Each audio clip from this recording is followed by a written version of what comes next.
Welcome back to the channel. Or if you're new here, thank you for checking it out. This is Hanging On by a Thread, a podcast about all the fiber related things that I do, mostly knitting. And my name is Silja, and if you want to follow me elsewhere, I am Silmoa on both Ravelry and Instagram. I also managed to make a Ravelry group if you're into that. So you can just look up Hanging On by a Thread in Rav, or I probably put the link in the notes below as well if that's convenient. I split the podcast up in chapters so you can skip ahead or go back and watch again something you're most interested in. And usual, all the notes are down below and also on my blog, which is byathreadblog.com. And that's it for introduction, I think. If anybody is interested in the weather outside, it is as last time. It is overcast and pretty dreary. Although I'm recording every 2 weeks, so it might seem like weather is terrible all the time in Norway. It just happens that on quite a few of the last Mondays I've been recording, it has been pretty shit. But yeah, Sunday and Saturday were beautiful. We had almost 20 degrees and sunny, so that was nice. Spent a lot of time outside with my boys. Okay, that's it for the weather. And yeah, I should probably say this is episode 29 now, so they're starting to add up, which is cool.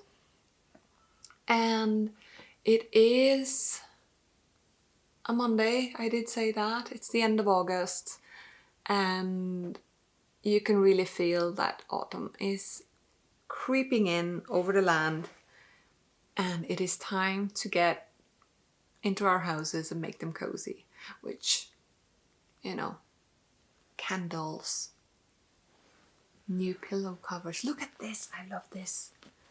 This is like woven very big fluffy balls of wool, so I couldn't resist getting this one. Can you hear that? No. Okay, so today I feel a little unprepared. I did manage to jot down what I wanted to talk about, but I've been mainly for my whips, I have been knitting away on a test knit which I cannot show yet, and that ate up a big chunk of my knitting time, at least for like a week and a half. I'm gonna do a teaser though and tell you it's a pattern by Susan Crawford. Susan Crawford? Yes. God. It is a pattern by Susan Crawford that is going to be included in one of the upcomings. I don't know if it's the next one, probably the winter one, Lane magazine. So that is quite fun to be part of that test knit. I did not make the deadline. Silja, don't lie. Don't lie to the podcast community. That's just bad. I did not make the deadline. So the deadline was the 28th of August, which was Saturday, and I still had like the entire gigantic shawl color to knit, and I just couldn't make it. But I managed to give enough feedback, I hope, and by the time the magazine is done, I will have finished it, have taken some nice photos, and I will also be able to share it here with you in the podcast once the magazine comes out. So that's pretty cool. So that has taken, as I said, a lot of the knitting time. So to break it up a bit, I have continued on my Nighthawk slipover. So I've been knitting away on that. But mostly I've been swatching for things that I didn't have quite the I don't don't know, I didn't feel like it was right to cast on new things because I want to finish a few small, like, I have a few projects that's already started and that is missing just a little bit to finish them.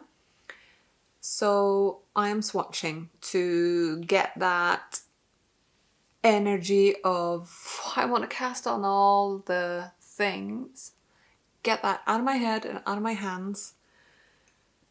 And that seems to be working because I have swatched for 1, 2, 3, 4 new sweaters.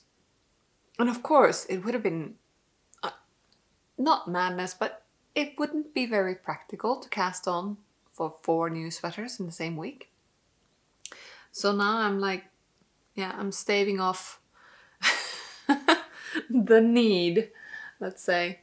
And I have purchased yarn for various projects. I am planning to knit some Christmas presents for my nieces, and that is, if you've spotted, that's that cheerful pile of the pastels in the back is going to be something for my nieces for their birthdays and for Christmas, because they both have their birthdays early in December, so it's all bunched up with the whole Christmas thing. So that's that, and I will talk more about that once I cast on for it, or at least once I've swatched. Okay, I'm getting ahead of myself. My notes clearly say, welcome, talk about what I'm wearing. I did not do that. This is Levenwik by Gurdun Johnston, and I've shown that before. I didn't particularly plan talking about this because I wanted to show off this garment today. It's just I've been wearing it a lot lately, and then of course if I'm wearing it a lot, that deserves a mention, right? It has turned out to be a very cozy sweater to throw on because of the sleeve length. I love that. Black goes with everything, and I knit this in Pickles Merino Tweed held together with Holst Supersoft. So that was the Pickles one was Mörkt, I believe. I'm not sure if they still have that colorway, and just the black. So I used the Tweed to just not break up the whole black thing, because, you know, knitting with black is a bit... yeah.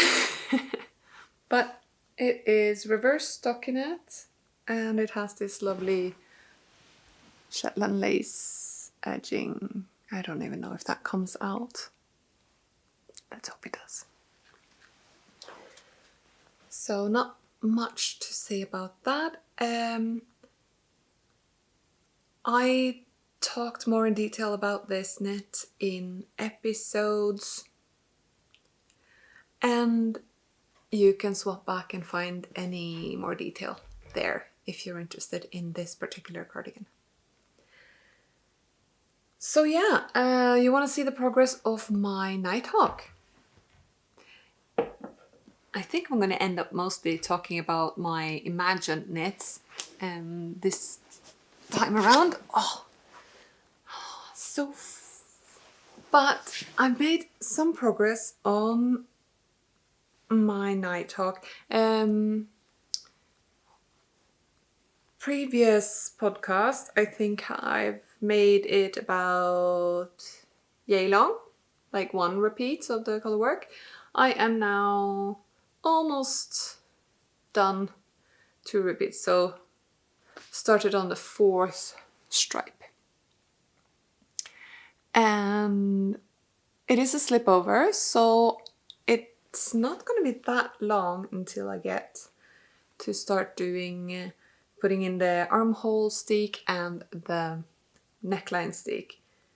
I don't remember if this was... it's a crew neck, I think. It's not a V-neck. Is it? I've forgotten. Well, I'm not at that point yet. I'm going to finish this next stripe. Then I'm going to check my pattern check the pattern, what it says for the instructions on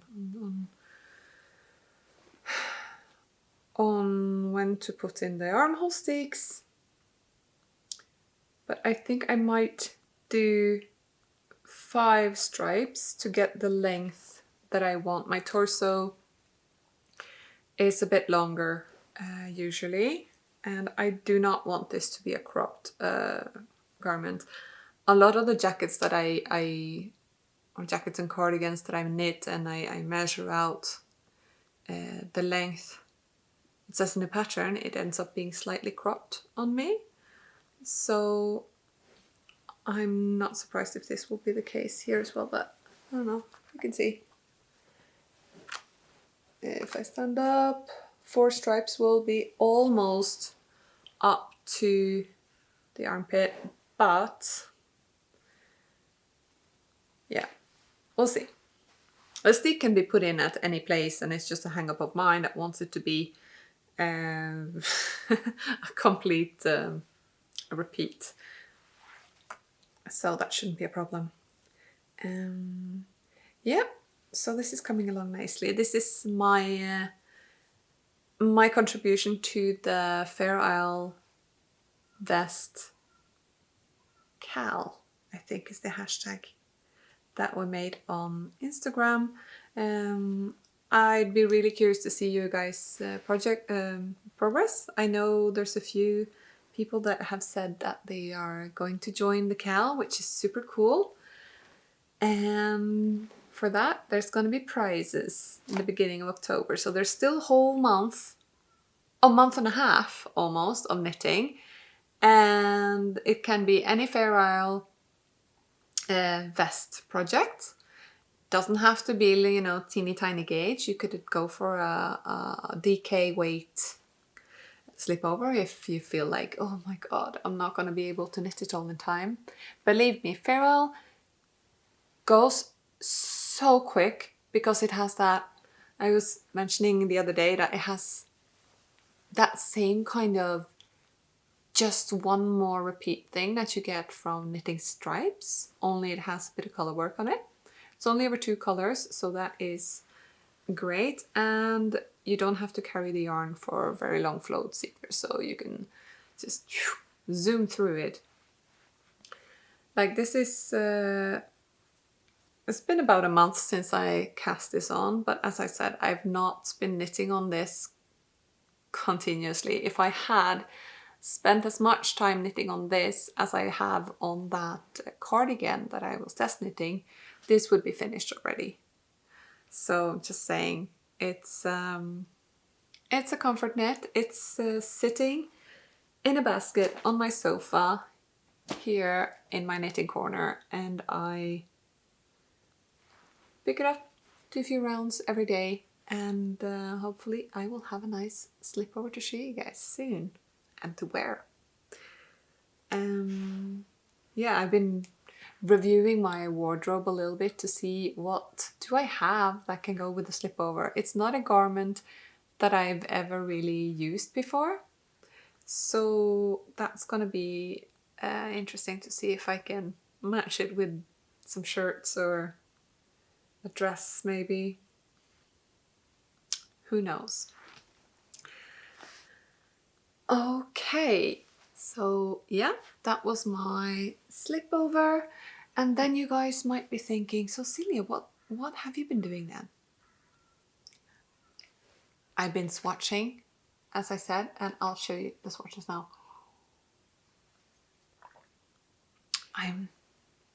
Okay. I will first show off the completed, but not, well, I've got a bunch of swatches. I have not blocked them yet, so I've knitted them up. I have not cut up and soaked and blocked them to do the actual measuring because there's no rush casting them on. I am now happy with the color combinations and got, well, I don't know if I got gauge completely, but I got a fair indication on how it's going to be. So I've got I've got swatches. So first, the one I showed you last time, it was half done. I think I was about a yay, right? and I have now completed this. I have not cut it up and washed it yet, but I am fairly certain it will be a similar gauge to this, which is what is called for in the pattern.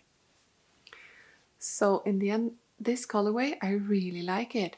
And I was saying that I want to swatch for a gray version with gold highlights.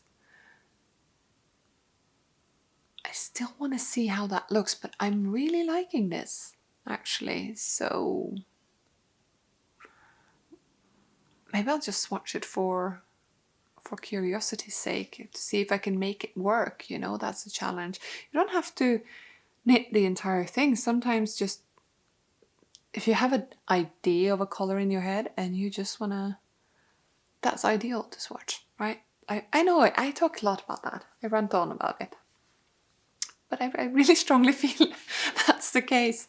And I feel like I'm rediscovering swatching. Like, it used to be such a hassle, like, oh, I just want to get onto the knitting. But I'm finding that taking the time to do it, of course it saves me the whole, my gauges off debacle that I had with Sky. But that's kind of a side effect, since I do enjoy knitting a lot of color work. It does help me choose colors. And yeah, I rip back a lot and I'm like, oh, that doesn't go, and like some of the swatches are just plain ugly, but that's how you know, and you don't have to waste time knitting an entire garment that ends up being off and you don't like it. So I really like how this colorway turned out. This is the backgrounds are mostly, no, I lie, there's some phenol and there is Shetland Spindrift on this. So okay, let's say, well, the grays, they're just phenol grays, and they're the light, dark, middle gray inspired names. And I think I have the dark green here is Fern, and then next is Atlantic, the blue. Then we have Tundra with beige phenol. The dark brown is Tundra. And then I have grey phenol, light grey phenol with the moorland or moorgrass, one of those. Then we have bramble along with lichen. Then there's some beige and grey phenol with the moorgrass and Atlantic again. Fern with, I think that was one of the Spindrift one, Fern and Wren, I think. And then we got lichen and bramble, Atlantic, and some sort of white. And then two greys at top. So I think that is a nice seaside palette. So I think this is what I'm going to go with for my Yell cardigan, which is a Marie Woolen design, which I am knitting for a year of Marie Woolen Cal, that is hosted over on Instagram by Knitting with Cat Hair podcast. And this weekend we did a Zoom call with some of the participants of the Cal. That was really lovely. I've never done that before, and it just made me all the warm and fuzzies about community spirit and all that stuff, which is why I podcast. So Celia, make yourself join in on things. I've never been a great joiner of things, and it is hard for me sometimes to take the plunge and say yes to an invitation, and I debate, and I'm really like worry a lot in advance when I have to participate on like social things, and that's something I'm working on. So yeah, I really enjoyed it, and I hope to join in on more things like that in the future, because it wasn't at all as scary as I thought it would be. So the Euro Marie Wallen, and yeah, it's gonna be nice. And I am not stressing on casting on for this because I do have an entire year to finish it, she said. And yeah, meanwhile, I'm distracted by all the things. And the new, what's that festival called? The yarn festival that everybody in America knows about. I want to say Birkenstock, but that's completely wrong, isn't it? The one in New York-ish? Anyways, Andrea Mowry does a pattern for it every year, a collaboration with Spin Cycle Yarns, I think. And this year it was a gorgeous colorwork yoke with stripes, and I can't even remember what it's called. I am great podcasting today, Celia. Okay, I'll go check my notes on Ravelry on that, because I have cleaned up my queue, and now in Ravelry there is only queued projects that I have the yarn for and I have swatched. Like, the only things in my queue right now, there used to be like 100 items in the queue, which makes no sense. So I moved a lot of them over into favorites, but they're not going to be created in the next few months. So why were they in the queue? It's just stuff I liked. Anyways, Illuminate. Illuminate is the name of the pattern, and it is a beautiful, and the version that she made is just stunning. It has like this fluffy blue mohair and then a very dark blue, I think, as the base color.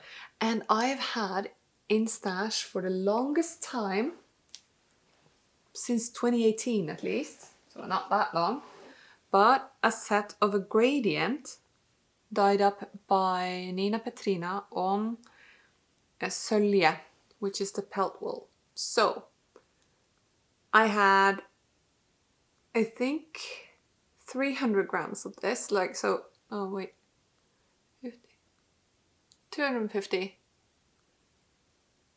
I'm counting 5, yeah. So I had 5 50-gram hanks of this, which I have balled up now, or caked up, into this gradient. It's a lovely purple gradient, and my desire to knit something purple will be satisfied. That is, oh, it looks really pretty on the camera. Enjoy, people. Yarn.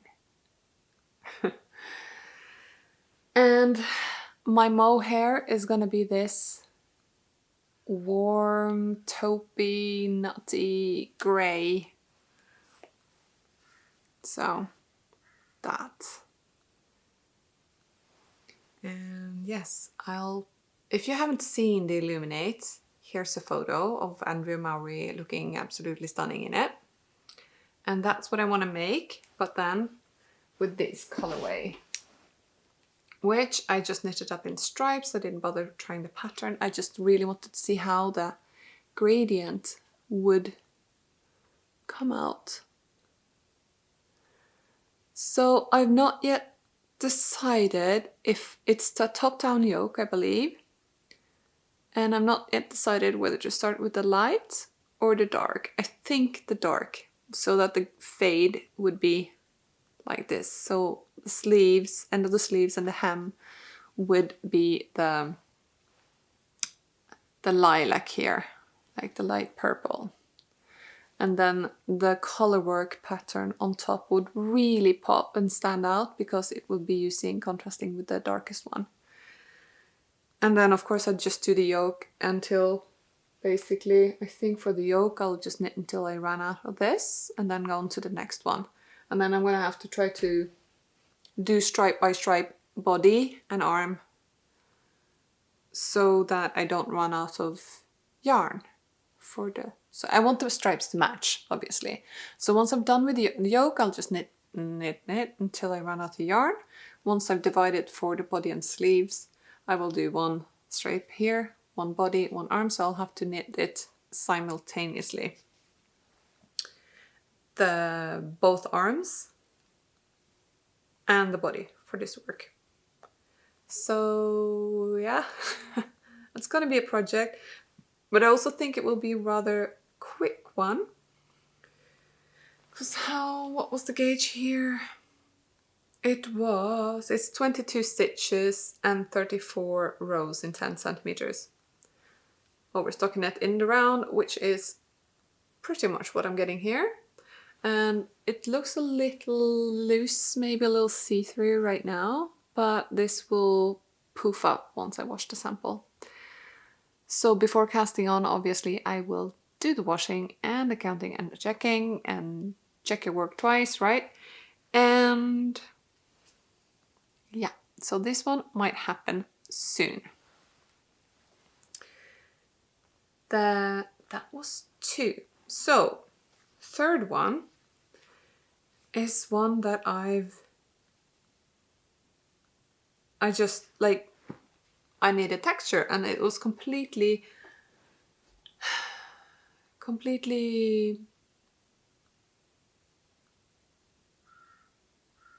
impulsive. Impulsive is the word I'm looking for. So completely impulsive, and I just went on Ravelry and searched for DK weight, texture, pullover, because I did buy some yarn and that I've always wanted to try, and it was like on 50% sale. It's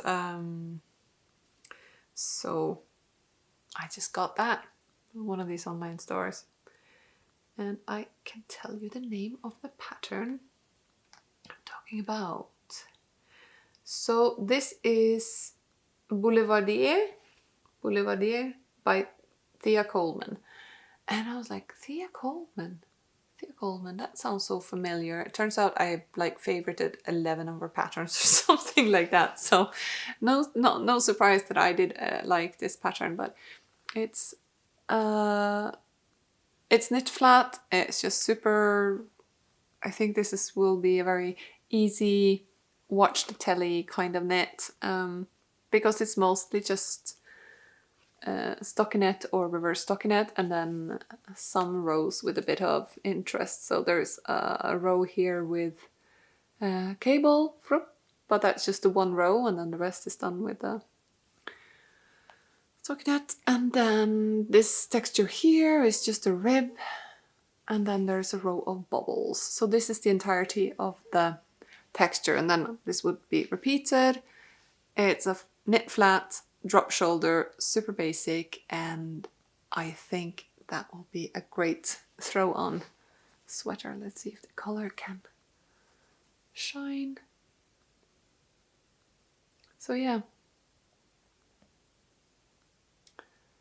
So this was an impulsive swatch inspired by an Instagram friend, and that's what Instagram does, doesn't it? Yes, the yarn that was on sale that triggered all of this. It's Dale of Norway. I think it's that pile over there. Yeah, Dale of Norway lanolin wool. So it's 100% Norway, or it's 100% wool, at least. DK weight 4-ply. It's nice and round and plump, so that's why I wanted texture. And it has been given a bath in lanolin after spinning, so that it should have some really nice woolly properties. It doesn't smell.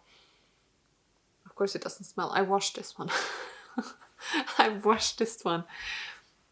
And yeah, so that's why because I want this to be kind of like almost like an outer layer sort of sweater. So I want it to be really warm.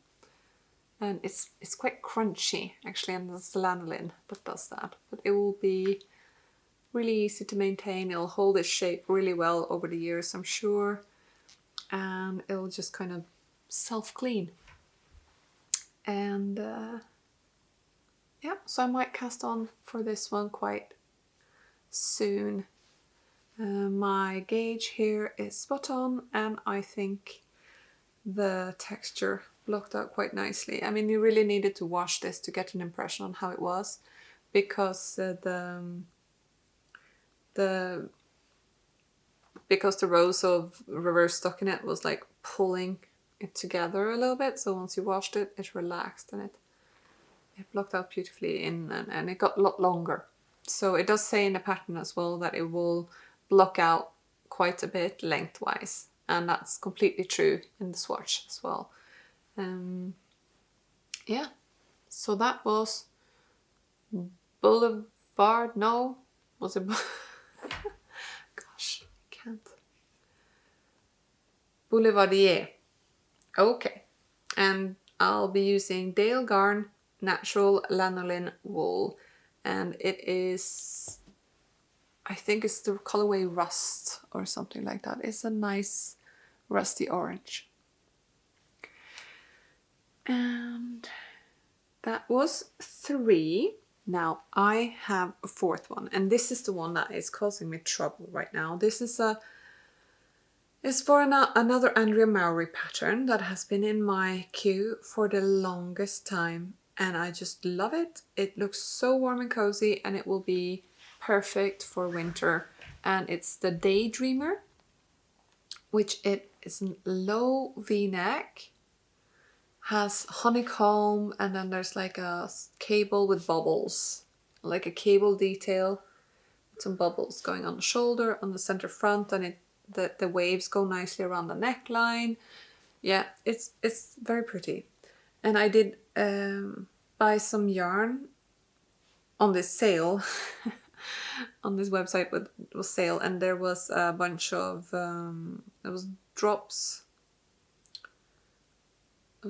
soft tweed, which is an alpaca merino tweed blend, which it looks and feels quite similar to the Rowan felted tweed. So I think if you're looking for like a cheap alternative to Rowan felted tweed, drops soft tweed is definitely a good substitute for that. It has that same crunchy feel. I would say the weight is pretty much bang on. It's the ply looks, it's very like obvious here, but which isn't the case on the Rowan felted tweed, but the resulting fabric, it looks very similar. And it doesn't have any of the viscose. So I thought that could be very cool. And I need to cut this up and soak it and see what happens, because I think it looks a little stringy and weird, because the Daydreamer is supposed to be in mohair with so like 2 fingering or 2 lace weights held together. And I thought just like, okay, I've got some alpaca silk from Rauma and some phenol. That would be a bit of a heavier, I think it's slightly heavier than what she's used on that version. But so these 2 samples are completely different, and you can see I've tried different greens held together with the where is that? I'll go get them. All right, so if you didn't know already, I like green, but I like this oatmeal biscuity color. I think I'm gonna give this one a go. I'm thinking about it, but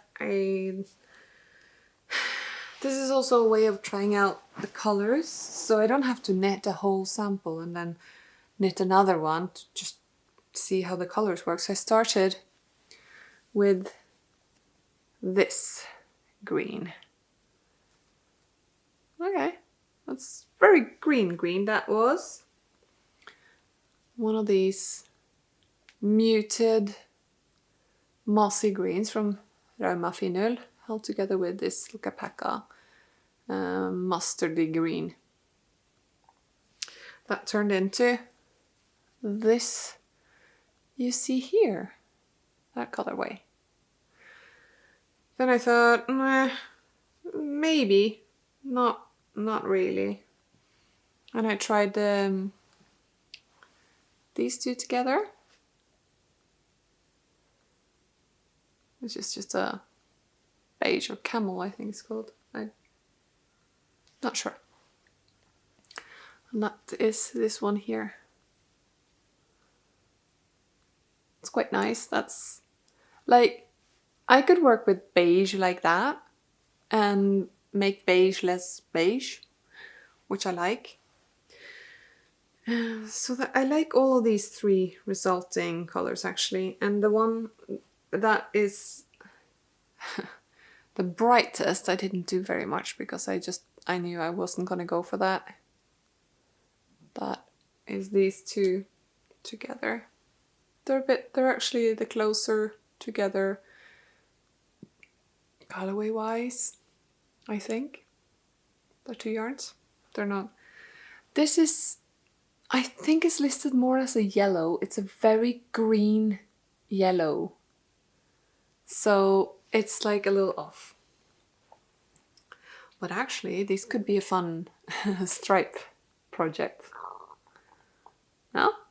That could be some good stripes. So that's that. So what do you guys think? Should I keep trying with this one? Because, I mean, the texture is really lovely. It really is. But I was seeing that, like, this honeycomb pattern was looking a little scraggly. So I was like, oh no. I wanted honeycomb, like really defined and nice. And I think this is closer, that texture. It doesn't look as stringy as this one. But I was also looking on the photo. I do think that the mohair must be floofing out and stabilizing a little bit that texture. But in places it did look very open and loose, the fabric, so it's not, yeah. I don't know. So this one is in the thinker, but yeah, the soft tweed from Drops, not bad at all, huh? It's very soft and nice.